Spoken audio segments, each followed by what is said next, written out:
ہم وہی کہیں گے جو ہمارا دین ہم کو بتاتا ہے، عمل کرو تو تمہارا بھلا ہے۔ الحمدللہ رب العالمین والصلاة والسلام على سید الانبیاء والمرسلین، اما بعد، اعوذ باللہ من الشیطان الرجیم، بسم اللہ الرحمن الرحیم، ان اللہ وملائکتہ یصلون علی النبی یا ایہا الذین آمنوا صلوا علیہ وسلموا تسلیما، اللہم صل علی سیدنا وشفیعنا وحبیبنا ومولانا محمد وبارک وسلم، صلاۃ وسلام علیک یا رسول اللہ صلی اللہ تعالی علیہ وسلم۔ یاسین شریف کی تفسیر مکمل ہوئی اور یہ سورہ صافات کا آغاز ہے۔ یہ سورہ صافات، اس کا نام صافات اس لیے رکھا گیا کہ اس سورہ کی جو ابتدا ہے وہ صافات ہی سے ہے، اور حضرت عبداللہ ابن عمر رضی اللہ تعالی عنہما بیان کرتے ہیں کہ رسول اللہ صلی اللہ تعالی علیہ وسلم نے ہمیں تخفیف کے ساتھ امامت کرنے کا حکم دیا، اور جب سرکار علیہ السلام ہم کو نماز پڑھاتے تھے تو سورہ صافات کی قرأت کرتے تھے۔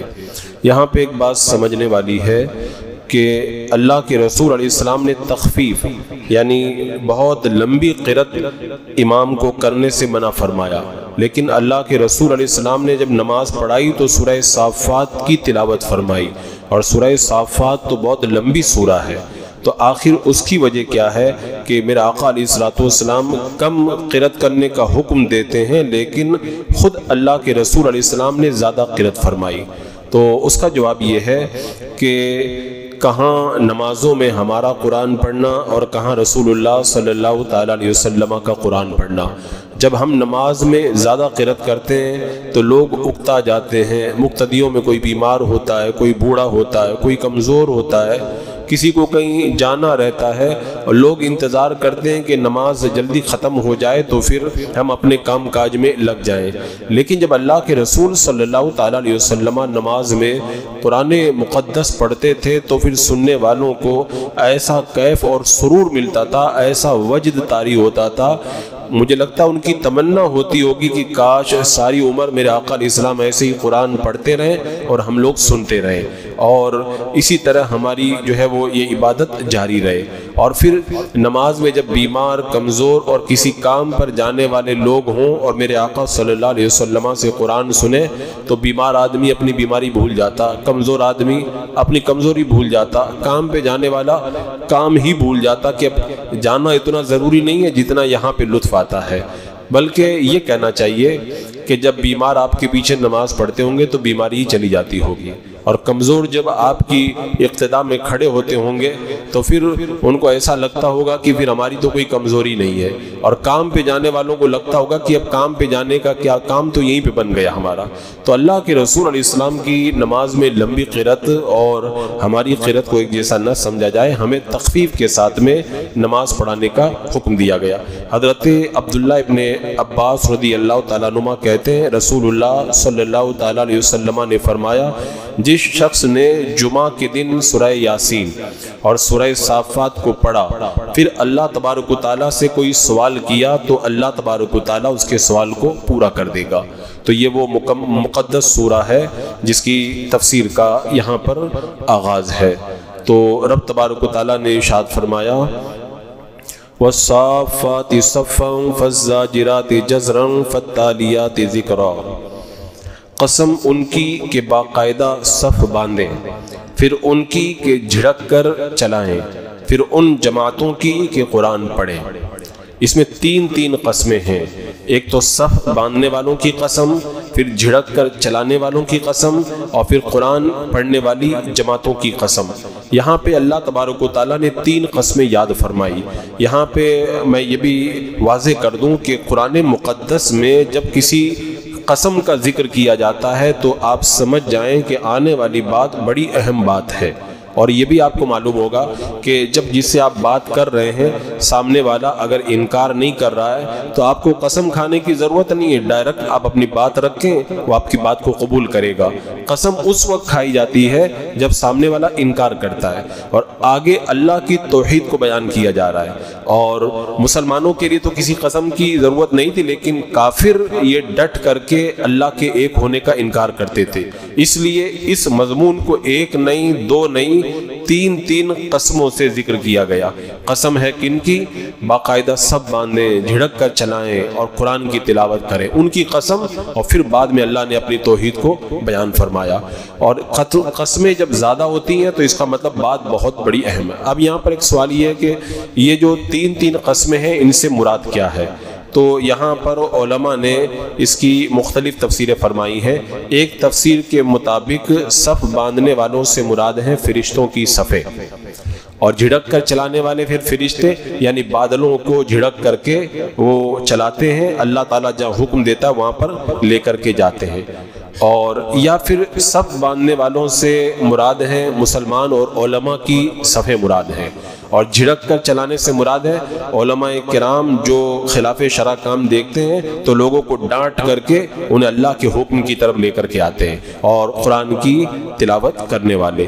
تو یہ تین قسمیں یہاں پر اللہ نے ذکر فرمائی، اور یہ جو فرشتوں کی صفوں کی قسم یاد فرمائی ہے تو اللہ تعالیٰ نے اس آیت کریمہ میں ان فرشتوں کی قسم فرمائی جو آسمانوں میں سب باندھے ہوئے اللہ کی عبادت کرتے ہیں، اور اس کا ذکر حدیث پاک میں بھی ہے۔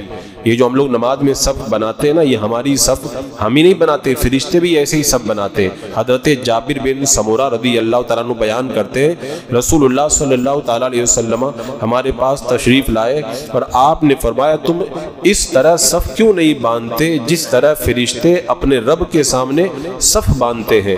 تو ہم نے پوچھا کہ یا رسول اللہ فرشتے اپنے رب کے سامنے کیسے صفیں بناتے ہیں؟ تو آپ نے فرمایا وہ پہلی صفوں کو مکمل کرتے ہیں، پھر اس سے جو متصل ہوتی ہے ان صفوں کو مکمل کرتے ہیں۔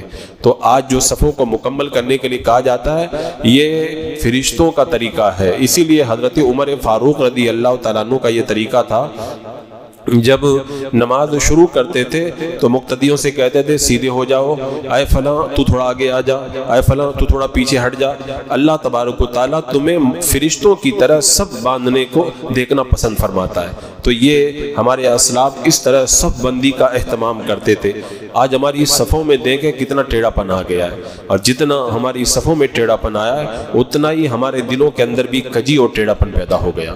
جب صفیں سیدھی ہوتی ہیں تو دل بھی سیدھے ہوتے ہیں۔ حضرت عبداللہ ابن عباس رضی اللہ تعالیٰ عنہ نے فرمایا فرشتے صف بستہ کھڑے ہوتے ہیں، اور جو فرشتہ اپنی جانب میں کھڑا ہے وہ وہیں کھڑا رہے گا، اور جب سے پیدا ہوا ہے اس وقت سے صف بستہ کھڑے ہیں، ذرہ برابر بھی ادھر ادھر نہیں دیکھتے وہ، یعنی اللہ کی اطاعت کے لیے وہ ہر دم تیار رہتے ہیں۔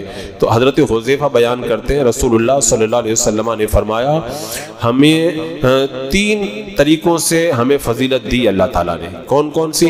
ایک تو ہماری صفیں فرشتوں کی صفوں کی طرح بنائی گئی، اور ہمارے لیے تمام روئے زمین کو مسجد بنا دیا۔ پہلے کے لوگوں میں ایسا نہیں تھا، پہلے جب نماز پڑھنا ہوتا تھا عبادت خانے میں جانا پڑتا تھا۔ ہمارا کیا ہے، ہم جا رہے ہیں نماز کا ٹائم ہو گیا، فٹ پاتھ پہ ہم نے چادر بچھائی نماز پڑھ لیں، ہم کو کہیں مسجد میں جانا ضروری نہیں ہے۔ بہت سارے کالج کے بچے سوال کرتے ہیں نا، ہم کالج جاتے ہیں روزہ رکھتے ہیں، نماز کے لیے کوئی مسجد نہیں مل پاتی ہے، تو میرے آقا تو فرماتے ہیں کہ اس امت کو اللہ نے یہ خوبی عطا کی ہے کہ انہیں عبادت خانے میں جانے کی ضرورت نہیں، پوری روئے زمین کو اللہ نے مسجد بنا دی ہے، جہاں تم نماز پڑھ لو وہی تمہارے لیے مسجد ہے۔ اور پھر تیسری فضیلت، تمام روئے زمین کی مٹی کو ہمارے لیے تیمم کا آلہ پاک کرنے والا بنا دیا۔ پانی تو پاک کرنے والا ہے ہی، اللہ نے مٹی کو بھی ہمارے لیے پاک کرنے والا بنا دیا۔ نہانے کی ضرورت پڑ جائے، پانی پہ قدرت نہ ہو، مٹی سے تیمم کر لیں، اللہ ہم کو پاکی عطا فرما دیتا ہے۔ اور اس آیت کریمہ میں فرشتوں کی فضیلت ہے کیونکہ اللہ نے ان کی قسم یاد فرمائی، اور حضرت نعمان بن بشیر کہتے ہیں رسول اللہ صلی اللہ تعالیٰ علیہ وسلم ہماری صفیں درست کرتے تھے، گویا تیروں کو سیدھا کر کے رکھا جاتا ہے۔ آپ لوگوں نے دیکھا ہوگا کہ تیر کو کیسے سیدھا کرتے، ایک دم ایک لائن کے اندر۔ فرمایا کہ آپ کے خیال میں ہم نے اس کو سمجھ لیا۔ پھر ایک دن آپ باہر نکلے اور تکبیر پڑھنے والے تھے، آپ نے دیکھا کہ ایک آدمی کا سینہ باہر نکلا ہوا ہے، تو اللہ کے رسول علیہ السلام نے فرمایا اے اللہ کے بندو، تم اپنی صفوں کو درست رکھا کرو ورنہ اللہ تبارک و تعالیٰ تمہارے چہروں کو الٹا کر دے گا۔ اتنا اہتمام فرمایا کہ اگر تم صفوں کو اگر صحیح نہیں رکھو گے تو اللہ تمہارے چہروں کو الٹا فرما دے گا۔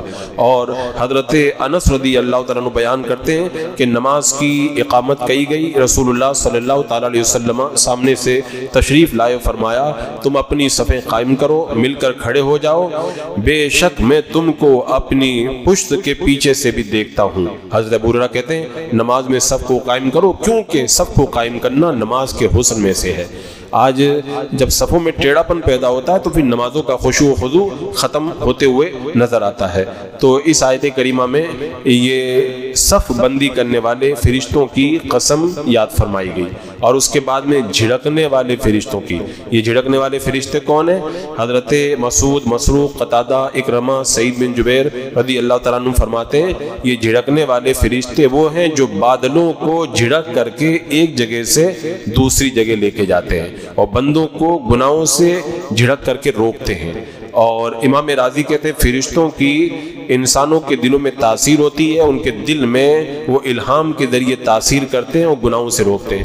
آپ لوگوں نے دیکھا ہوگا کبھی کبھی کیا ہوتا ہے، بندہ اپنے کام میں لگا ہے، اچانک اس کو عبادت میں بڑا مزہ آنے لگ جاتا ہے، بڑا لطف آنے لگ جاتا ہے، تو یہ وہی روحانیت طاری ہوا کرتی ہے۔ تو اللہ تبارک و تعالیٰ فرشتوں کے ذریعے ہمیں گناہوں سے دور کرتا ہے اور نیکیوں سے قریب کرتا ہے۔ کتنے لوگوں کو کبھی کبھی ایسی کیفیت پیش آتی ہے کہ عام دنوں میں تو نماز میں دل نہیں لگتا، لیکن کبھی کبھی نماز پڑھ رہا ہے بندہ، نماز پڑھتے پڑھتے ایسا لگتا ہے جیسے اچانک سرور طاری ہو گیا اس پر۔ تو یہ ان روحانی فرشتوں کی طرف سے بھی ہمارے لیے بڑی مدد کا سامان پیدا کیا جاتا ہے۔ تو یہ تین قسمیں یہاں پر ذکر فرمائی، اور تینوں قسموں کو ذکر کرنے کے بعد میں پھر اللہ تبارک و تعالیٰ نے فرمایا ان الہکم لواحد رب السماوات والارض وما بینہما ورب المشارق، بے شک تمہارا معبود ضرور ایک ہے، مالک آسمانوں اور زمین کا اور جو کچھ ان کے درمیان ہے، اور مالک مشرقوں کا۔ آج ہم چونکہ مسلمانوں کے گھر میں پیدا ہوئے، ہم سے اگر کوئی کہتا اللہ ایک ہے تو ہمیں بہت عام بات معلوم ہوتی ہے، لیکن مکہ کے کافروں کے سامنے اللہ کے ایک ہونے کا اعلان کرنا اور ان کو منوا لینا یہ بہت آسان چیز نہیں تھی، یہ بڑا مشکل مرحلہ تھا۔ ہمیں اس کی اہمیت کا احساس نہیں، اللہ نے ہم کو ایمان کی دولت دے دی، ورنہ جو لوگ ملحد ہیں، دہریہ ہیں، بے دین ہیں، ان کو اگر کہا جائے اللہ ایک ہے تو بار بار دلیل دینے کے باوجود بھی وہ لوگ ماننے کے لیے تیار نہیں ہوا کرتے ہیں۔ تو یہاں پر اللہ تعالیٰ نے فرمایا کہ اللہ ایک ہے اور وہی عبادت کا مستحق ہے، کیونکہ بعد کافر فرشتوں کی عبادت کرتے تھے، اور اللہ تعالیٰ نے فرشتوں کی قسم ذکر کی، بتا دیا کہ تم ان کی عبادت کرتے ہو، وہ تو خود اللہ کے بندے ہیں، اور پھر فرمایا وہی آسمانوں اور زمین کا اور ان کے درمیان کی تمام چیزوں کا رب ہے۔ یعنی آپ دیکھیں ساری چیزیں ایسی سسٹمیٹک چل رہی ہیں، اس کا نظام چلانے والا ایک اللہ ہے۔ اور اس کے بعد میں کیا فرمایا، آسمانوں اور زمین اور تمام چیزوں کا رب جو ان کے درمیان ہے وہی ہے، یعنی سارا نظام اسی کے دست قدرت میں ہے۔ اچھا یہاں پر ایک بات یہ جو فرمائی گئی کہ مشارق کا رب ہے، مشارق یعنی سورج کے نکلنے کی جگہ۔ آپ سوچیں گے مشرق تو ایک ہی ہے، پورب تو ایک ہی ہے، اللہ نے یہ کیوں فرمایا کئی پوربوں کا رب ہے؟ پورب کئی تو نہیں ہے، پورب تو ایک ہی ہے۔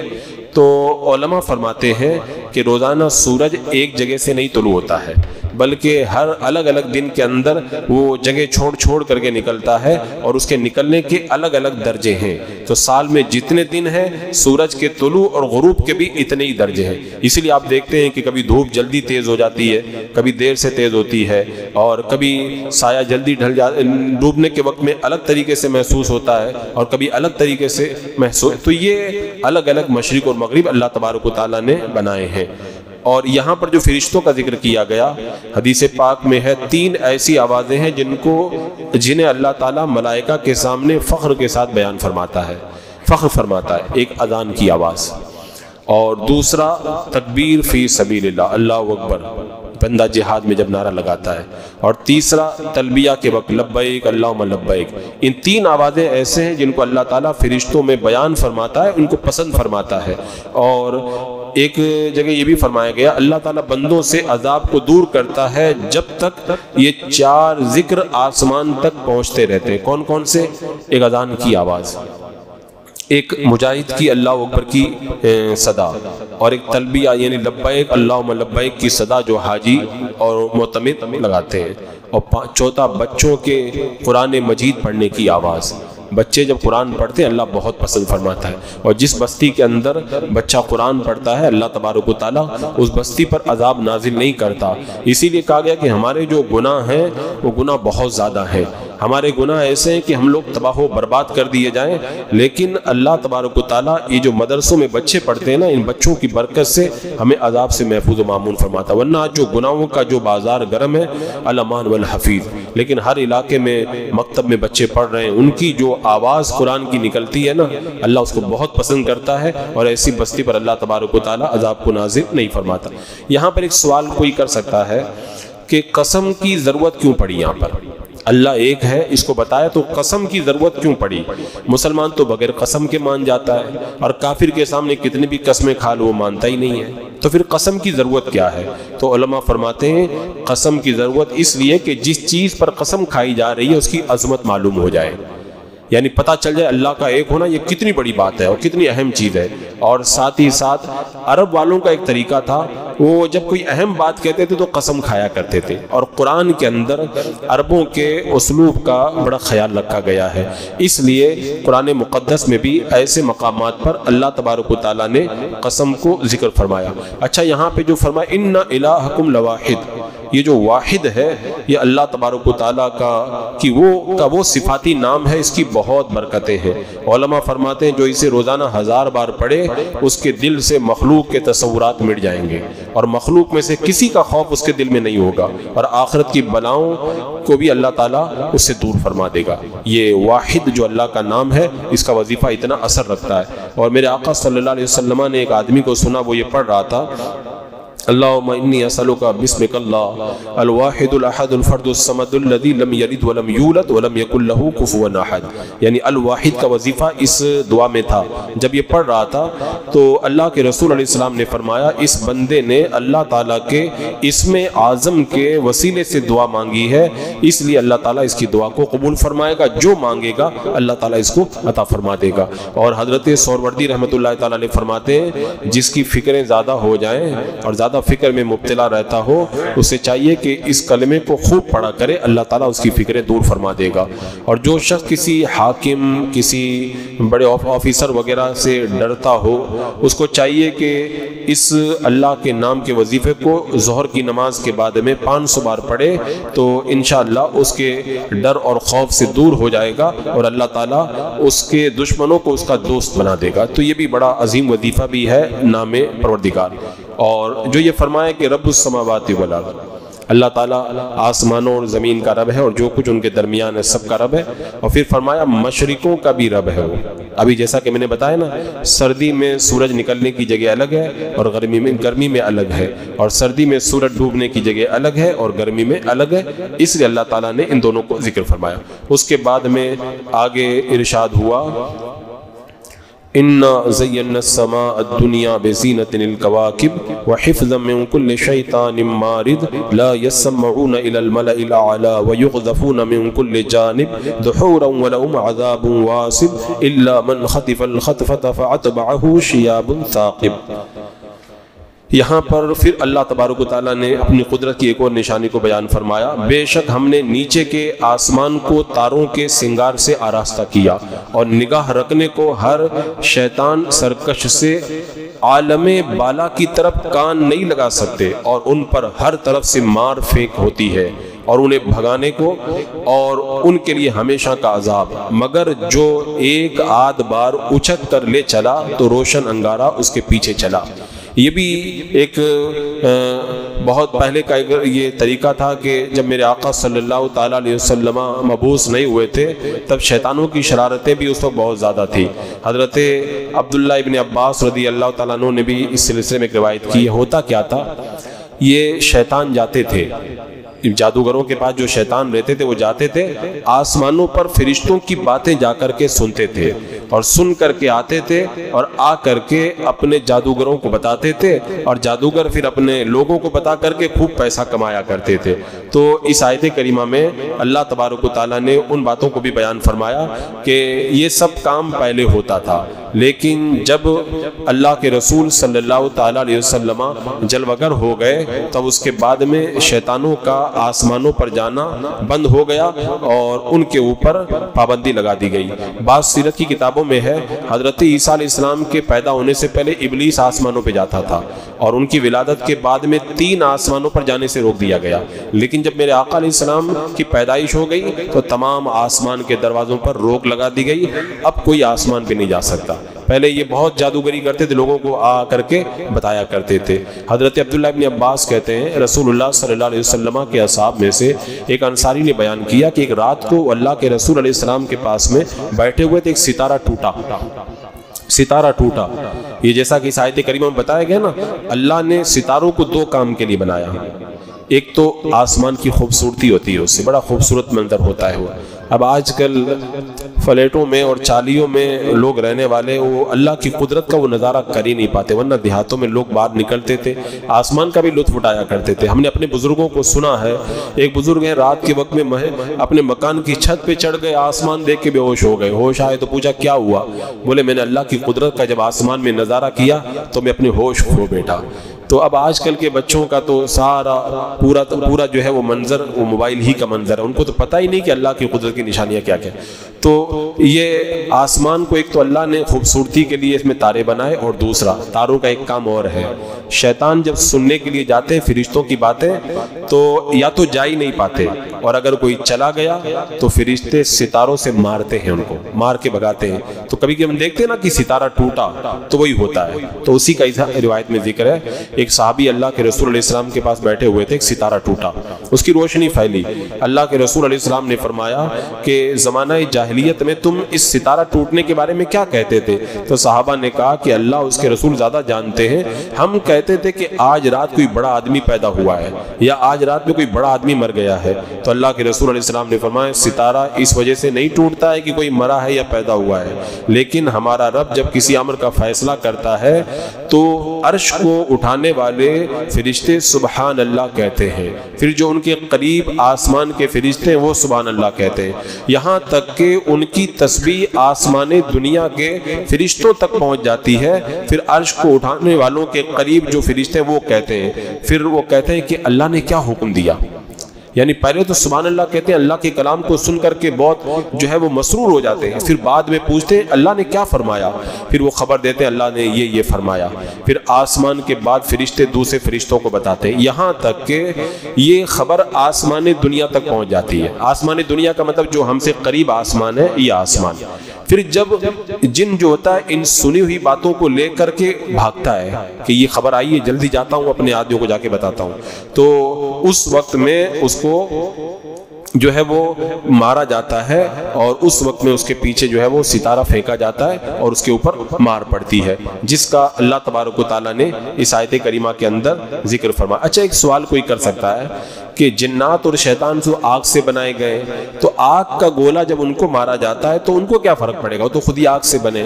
ایسا نہیں ہے، آگ کے گولے سے ان کو بھی تکلیف ہوتی ہے. جیسے ہم مٹی سے بنے، اگر ہمیں کوئی مٹی کا ڈھیلا مارے تو ہم کو بھی تکلیف ہوتی ہے نا، درد ہوتا ہے. ایسے ہی آگ کا گولا جب ان کو مارا جاتا ہے تو ان کو بھی بڑی تکلیف ہوتی ہے، بڑا درد ہوتا ہے.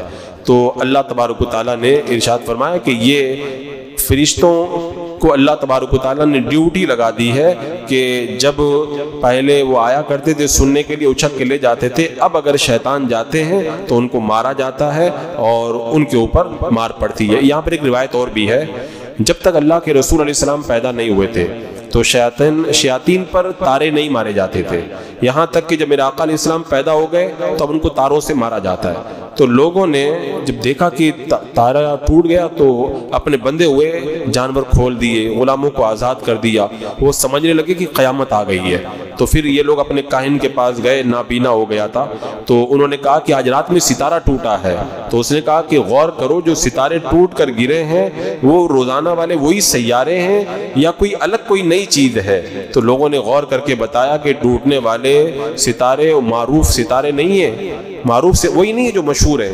پھر کوئی زیادہ ٹائم نہیں گزرا تھا کہ میرے آقا صلی اللہ علیہ وسلم پیدا ہو گئے، بولے یہ جو ستارے ٹوٹے یہ قیامت کی نشانی نہیں ہے، یہ اللہ کے رسول علیہ السلام کی آمد کی وجہ سے اب پہرا لگا دیا گیا ہے۔ اور علماء فرماتے ہیں صحیح بات تو یہ ہے کہ پہلے بھی آسمان کے اوپر پہرے موجود تھے اور شیاطین کسی بات کو سن نہیں پاتے تھے۔ اور اس کے بعد میں پھر آگے اللہ تبارک و تعالیٰ نے فرمایا فَاسْتَفْتِهِمْ أَهُمْ أَشَدُّ خَلْقًا أَمَّنْ خَلَقْنَا إِنَّا خَلَقْنَاهُمْ مِنْ طِينٍ لَازِبٍ بَلْ عَجِبْتَ وَيَسْخَرُونَ وَإِذَا ذُكِّرُوا لَا يَذْكُرُونَ وَإِذَا رَأَوْا آيَةً يَسْتَسْخِرُونَ وَقَالُوا إِنْ هَذَا إِلَّا سِحْرٌ مُبِينٌ۔ ارشاد فرمایا تو ان سے پوچھو کیا ان کی پیدائش زیادہ مضبوط ہے یا ہماری مخلوق، اور مخلوق آسمانوں اور زمین وغیرہ کی؟ یہ کہتے تھے کہ مرنے کے بعد دوبارہ زندہ نہیں ہونا۔ اللہ تعالیٰ نے فرمایا ان سے پوچھو اتنے مضبوط آسمان اللہ نے بنائے، یہ پیدا کرنا مشکل ہے یا تمہارا پیدا کرنا مشکل ہے؟ بے شک ہم نے اس کو چپکتی مٹی سے بنایا، بلکہ تمہیں اچنبھا ہوا اور وہ ہنسی کرتے ہیں اور وہ سمجھائے نہیں سمجھتے ہیں، اور جب کوئی نشانی دیکھتے تو ٹھٹا کرتے ہیں، کہتے ہیں یہ تو نہیں ہے مگر کھلا ہوا جادو۔ اللہ تبارک و تعالیٰ نے یہاں پر کفار کا یہ اور بھی رد کیا۔ ان کے جو اعتراضات تھے بڑے بودے اعتراضات تھے۔ آج بھی آپ دیکھ لیں جو سائنس وہ زیادہ ایمان رکھتے ہیں نا اور دہریہ قسم کے لوگ ہیں نا، جب علماء کے سامنے آ کر کے بیٹھتے ہیں نا تو تھوڑی تھوڑی دیر میں اندر ٹائم فیس ہو جاتے ہیں، ان کو کچھ بھی نہیں سمجھ میں آتا کہ کیا دلیل دے، کیوں ان کے پاس دلیل ہے نہیں، وہ صرف ایسے ہی ہوائی باتیں پیش کر کے لوگوں کو گمراہ کرنا چاہتے ہیں۔ تو ان کا بھی یہ کہنا تھا کہ اللہ کیسے دوبارہ بنا دے گا؟ رب نے فرمایا ہم نے تم کو چپکتی مٹی سے بنایا۔ چپکتی مٹی اتنی کمزور چیز ہے، اللہ نے اس سے بنایا، تو جب تم مر جاؤ گے تو میٹیریل بھی موجود ہے، بنانے والا بھی موجود ہے، بنانے والا قدرت بھی رکھتا ہے، تو پھر تمہارا بنانا کون سا مشکل کام ہے؟ یہاں پہ فرمائے بل عجبتا، آپ کو تعجب ہوا، یعنی اللہ کے رسول علیہ السلام کو تعجب ہوا کہ یہ لوگ ایمان کیوں نہیں لاتے، ہدایت کیوں نہیں پاتے۔ آپ لوگوں نے دیکھا ہوگا کہ جب کوئی آدمی بہت صاف ستھری بات کرتا ہے اور سامنے والا پھر بھی نہیں سمجھ پاتا تو تعجب کرتا، میں اتنی صاف بات کر رہا ہوں پھر بھی اس کو سمجھ میں نہیں آ رہی۔ تو اسی طرح اللہ کے رسول علیہ السلام نے جب ان کو قرآن سنایا تو آپ کا یہ گمان تھا کہ یہ لوگ ہدایت پا جائیں گے اور ان کو بات سمجھ میں آئے گی، لیکن جب قرآن نازل ہوا تو کافر لوگ وہ ہنسی مذاق بنانے لگے۔ تو میرا آقا علیہ السلام کو تعجب لائق ہوا، آپ کو تعجب ہوا کہ یہ بات کو کیوں نہیں مان رہے، یہ بات کیوں نہیں مان رہے؟ تو اللہ تبارک و تعالیٰ نے ان کے اسی تعجب کو اس آیت کریمہ کے اندر بیان فرمایا۔ یعنی ایک بات اور آپ دیکھیں، اللہ تبارک و تعالیٰ اگر چاہتا تو اپنے حبیب صلی اللہ تعالیٰ علیہ وسلم کے ذریعے جو لوگ ایمان لانے والے سب کو معجزات کے ذریعے ایمان کی طرف بلا لیتا، لیکن اللہ نے قرآن میں دلیلیں بیان فرمائی۔ دلیلیں بیان کرنے کا فائدہ ہوا کہ قیامت تک علماء کرام ان دلیلوں کی روشنی میں اس طرح کے دہریہ قسم کے لوگوں کو خاموش کر سکتے ہیں۔ بسم اللہ الرحمن الرحیم۔ اللہم صلی علی سیدنا مولانا محمد وبارک وسلم، صلاۃ و سلام علیک یا رسول اللہ، یا اللہ یا رحمان یا رحیم العالمین۔ اپنے محبوب کریم صلی اللہ تعالیٰ علیہ وسلم کے صدقے میں اعمال صالحہ کی توفیق عطا فرما، اے اللہ ہر گناہ ہر برائی سے محفوظ و معمون فرما، ایمان پہ زندگی ایمانی پر خاتمہ نصیب فرما۔ ربنا تقبل منا انک انت السمیع العلیم وتب علینا انک انت التواب الرحیم۔ ان اللہ وملائکتہ یصلون علی النبی یا ایہا الذین آمنوا صلوا علیہ وسلموا تسلیما۔